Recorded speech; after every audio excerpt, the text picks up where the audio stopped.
So, Robby, what's on your radar? Critical race theory. Over the past few weeks, this once obscure field of far-left academic inquiry has driven both conservatives and liberals absolutely apoplectic.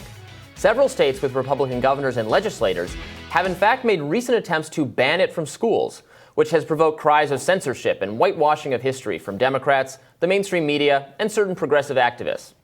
But some in the military, which has recently been accused of going quote-unquote woke in a recent ad spotlighting racial and gender diversity within the ranks, well, they think CRT is actually valuable. During a testy exchange at a House Armed Services hearing on Wednesday, Joint Chiefs Chairman Mark Milley said he supported the teaching of CRT. Let's take a listen.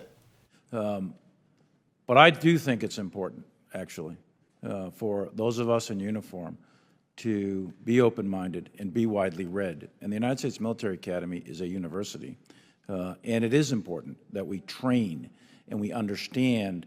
And I want to understand white rage, and I'm white, and I want to understand it. So what is it that caused thousands of people to assault this building and try to overturn the Constitution of the United States of America? What caused that? Well, I disagree with Milley that white rage didn't cause the Capitol riots. The many lies of President Trump did that. You don't have to master Marxist legal theories to understand what happened. Trump denied that he had lost the election and called on his followers to take back the country by showing strength. Mystery solved. But Milley's not wrong that colleges and universities need to be able to teach critical race theory. To do otherwise would be to violate the academic freedom of professors.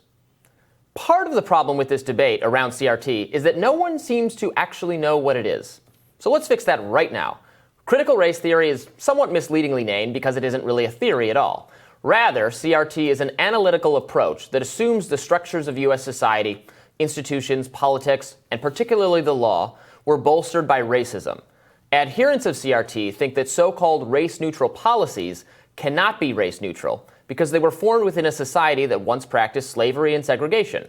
Law professor Kimberly Crenshaw, a scholar of critical race theory, described it as a new protest politics by critics who argued that no neutral concept of merit justified the lack of minority law professors at elite law schools, or that no neutral process of principled legal reasoning could justify the racialized distribution of power, prestige, and wealth in America. You're probably wondering, well, then what's the problem? If some left-wing academics want to teach that racism is more important to understanding the law than we previously recognized, is that really something a legislature needs to prohibit it? Of course not. Unfortunately, it is the case that a less rigorously academic, watered-down version of something vaguely resembling critical race theory has made its way into both corporate HR training and K-12 schools. This version is less about teaching people to identify subtle examples of racism and more about diversity consultants grifting gullible people. Two such examples are Robin DiAngelo, author of White Fragility, and Ibram Kendi, author of Anti-Racist Baby. These two authors are paid massive amounts of money to lecture teachers and managers about the ubiquity of white supremacy. Indeed, Kendi recently bilked Charlotte's Board of Education out of $25,000 for a 45-minute Zoom presentation. Kendi has proposed a farcical anti-racism amendment to the U.S. Constitution that would empower federal bureaucrats to essentially arrest public officials for thought crime. The idea is idiotic. It would create an Orwellian dystopia. And yet Twitter CEO Jack Dorsey gave Kendi $10 million to help him build an academic center dedicated to the cause. It's grift, pure and simple. Now, DiAngelo is, if anything, worth taking even less seriously than Kendi. A white woman, she speaks of whiteness as almost a mystical force that must be exorcised from the body, not through prayer, but through the kind of training sessions that earn her lots of money. For an example of how crazy some of this stuff is, check out this graphic, Aspects of White Supremacy Culture, by Tima Okun, another diversity consultant peddling a version of critical race theory for human resources. This graphic, which for a time was available on the website for the National African American Museum in D.C., makes the absurd claim that there's such a thing as cultural whiteness, and that punctuality, working hard, emphasizing reason and logic, and having solid families are all aspects of whiteness. So this is actually racist. It's racist drivel disguised as wokeness. It's not true that one racial group values hard work more than any other. It is wrong, absolutely wrong, to make that assertion. It's also wrong to teach it to school children. So this is what the opponents of CRT are actually worried about. This is what they want to keep out of the boardroom and the classroom. It's not critical race theory, the obscure legal concept. It's critical race theory, the bizarre diversity initiative that reinforces racist assumptions so that people like Robin DiAngelo can stay employed, ostensibly fighting racism. So that's my take on critical race theory. The actual theory, fine. We can talk about it. We can teach it. It's actually not that crazy. The version of it that is like being preached to boardrooms and to school children in some cases, it's not totally like a right-wing made-up thing. It's been exaggerated, and again, they're not actually talking about the thing, but there is something there to be concerned. That's what I think. Yeah, look, I think your piece does a great job of trying to do what some of the problem here is, and that's define it, right? People are arguing over something that they don't even understand what it is. Yeah. And so the assumption and what I think right-wing media is trying to do is to make it out to be something that it's not. I think we just got to be clear here. Racism existed in the United States, exists in the United States. Slavery existed in the United States, and we need to examine how that has influenced our society up until this day and race relations today. And if we want to change the society and culture and make it better, we have to examine the mistakes that have been made in the past. We have to own up to those, and that just doing that much will go a long way to correcting some of the issues that exist now. And acting like this never happened is not part of the problem. It's not that America isn't a great country because it's made mistakes and horrible mistakes at that. It's that you need to be able to look at anything and any mistake you've made in order to correct it in the future. Now, why this is becoming such a cultural phenomenon on the right, I have no idea. Right? I just really don't, other than they're doing what they normally do, which is very similar to the border. It was just trying to scare the hell out of white people. Oh, my kids are going to be indoctrinated and think that they were born racist, and that's a bunch of garbage.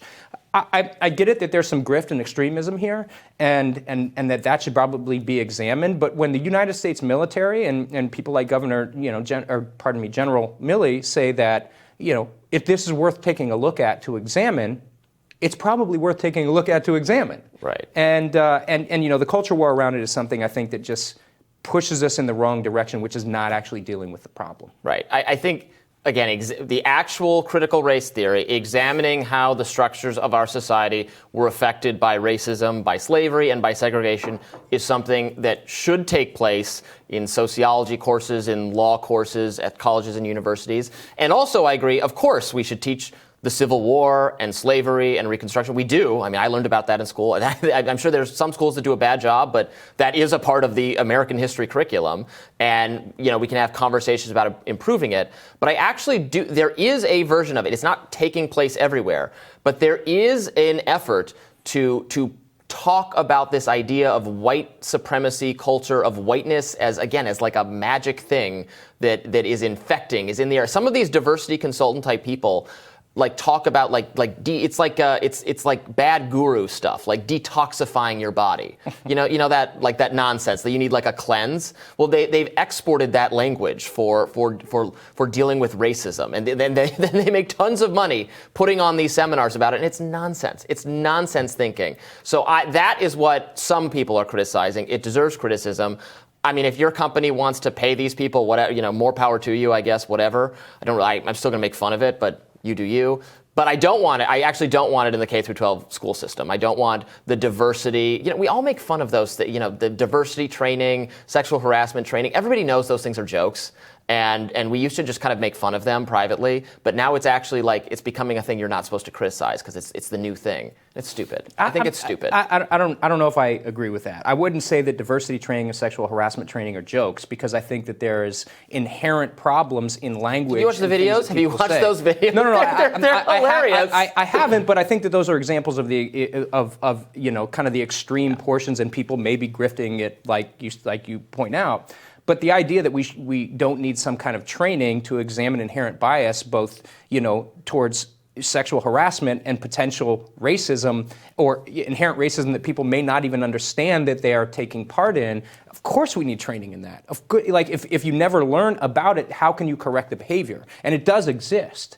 So, I'm not against teaching of any of this or any kind of trainings that make society a better place for people, who historically have been, attacked and have had laws written against them and been discriminated against, both women and African Americans and Latinos in this country. And we need to do a better job. And if it takes training to get us there, good, and we should. I think a lot of the training modules are unscientific and unproven. Like the implicit bias test doesn't actually work. There's no, these people are not, they're billing themselves as experts and they're taken seriously, but they're not, their concepts lack scientific rigor. Not actual critical race theory. That has scientific rigor. Mm-hmm. What people like Rob and D'Angelo are practicing is like, it just doesn't work. And they'll say things like, they'll say, of course, in their seminar, purging yourself of toxic whiteness is a lifelong project that you will never succeed at, because they have to have more seminars later. If they fix you, you couldn't bring them back in to train you again. So that's a huge part of it, that you actually can't be fixed. You are permanently broken.